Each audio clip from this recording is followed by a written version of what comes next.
నమస్కారం. నేను చందు. గొప్పతనం సాధారణంగా మనిషి గొప్ప విషయాల పట్ల వ్యామోహితుడై ఉంటాడు. బుద్ధి తెలిసిన నాటి నుంచి తానే గొప్పవాడిగా ఉండాలని భావిస్తాడు. తన గొప్పతనాన్ని, ప్రతిభను ఇతరులు గుర్తించాలని తాపత్రయపడతాడు. తనకు సంబంధించిన సామాన్య విషయాలను కూడా గోరంతలు, కొండంతలుగా చెబుతూ అందరిలో తనను ప్రత్యేకమైన వ్యక్తిగా భావించుకుంటాడు. ఇతరుల కంటే ఏనాడు తాను తక్కువ కావడానికి ఇష్టపడడు. ఇది మానవ నైజం. మనల్ని మనం గొప్పగా భావించుకోవడం మన దురహంకారం, అవివేకం. అంతేకాకుండా పరాయి వారిలో లోపాలున్నాయని వేలెత్తి చూపడం మన దృష్టి దోషం. ఈ రెండు అవలక్షణాలు మన అభ్యున్నతికి అవరోధాలే.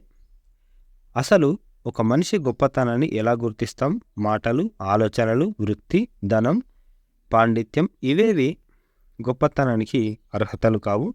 పదవి, పలుకుబడి ఉంటే ఆ మనిషిని అవసరార్థం పొగిడేవారే ఎక్కువ. అవసరం తీరిపోయాక వారిని ఏమాత్రం పట్టించుకోరు.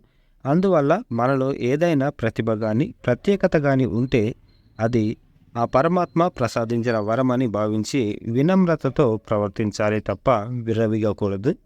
మన గొప్పదనాన్ని చూసి ఎవరైనా ఆకాశానికి ఎత్తేసిన కాళ్ళు నేల మీద ఉండేటట్లే చూసుకోవాలి.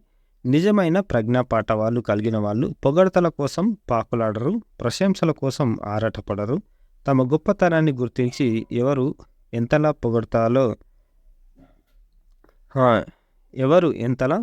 పొగడ్తల్లో ముంచెత్తినా వాటిని ఏమాత్రం పట్టించుకోరు. తామరాకు మీద నీటి బొట్టులా ప్రవర్తిస్తారు. ఇలాంటి వాళ్ళ గురించి విదురుడు, ప్రజ్ఞులైన వారు తమకు ఏది లభించినా అంతా ఆ భగవంతుడి దయగా భావిస్తారని, సన్మానాలను ఆశపడరని చెబుతాడు. గొప్పతనం పొందడానికి రాజ్యాధికారం అవసరం లేదు, డబ్బుతో పని లేదు. నిరాడంబరత, త్యాగనిరతి, సేవాగుణం వంటి మంచి సుగుణాలుంటే చాలు. ఎంత గొప్పగా జీవించాలో ఆ చేతలు చెప్పాలి. ఎంత గొప్పగా మరణించావో పరులు చెప్పాలంటారు పెద్దలు. ఏ మనిషి అయినా గొప్పగా జీవించాలంటే ఉండవలసినవి దయ, ప్రేమ, ఇతరులకు సాయం చేయాలనే తపన. ఇవే మనిషికి శాశ్వత కీర్తిని అందిస్తాయి. మనసు, మాట, చేత ఏకరీతిగా సాగితే మనుషులు మహాత్ములుగా నిలిచిపోతారన్నది ఉపనిషత్తు బోధ. వారు పూజనీయులై అందరి మన్ననలు అందుకుంటారు. శ్రీరాముడు, హనుమంతుడు, శ్రీకృష్ణుడు, హరిచంద్రుడు, రామకృష్ణ పరమహంస, వివేకానందుడు ఇలా మనం పూజించే ఆదర్శమూర్తులందరూ రుజువర్తనం, సేవ, ధర్మరక్షణ, సత్యవాక్కు, ఆధ్యాత్మిక జీవనం వల్లే ఆదర్శప్రాయులయ్యారు. నిజానికి అందరిలోనూ ఆ పరమాత్మను దర్శించేవారు మహాత్ములు, గొప్పవాళ్ళు. మహాత్ములంటే సర్వవ్యాప్తి అయిన ఆత్మానుభవం గలవారు.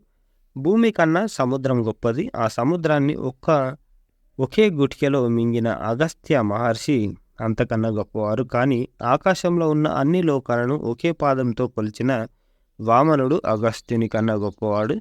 ఆ పరమాత్మనే తనలోనూ అందరిలోనూ చూసే సాధకుడు మరి గొప్పవాడే కదా.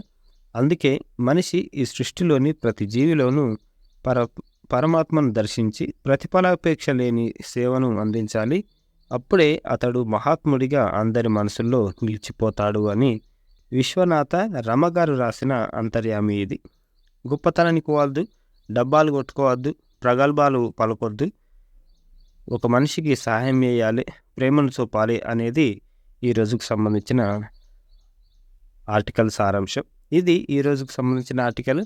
లైక్ చేయండి, షేర్ చేయండి, సబ్స్క్రైబ్ చేయండి. Thank you. ధన్యవాదాలు.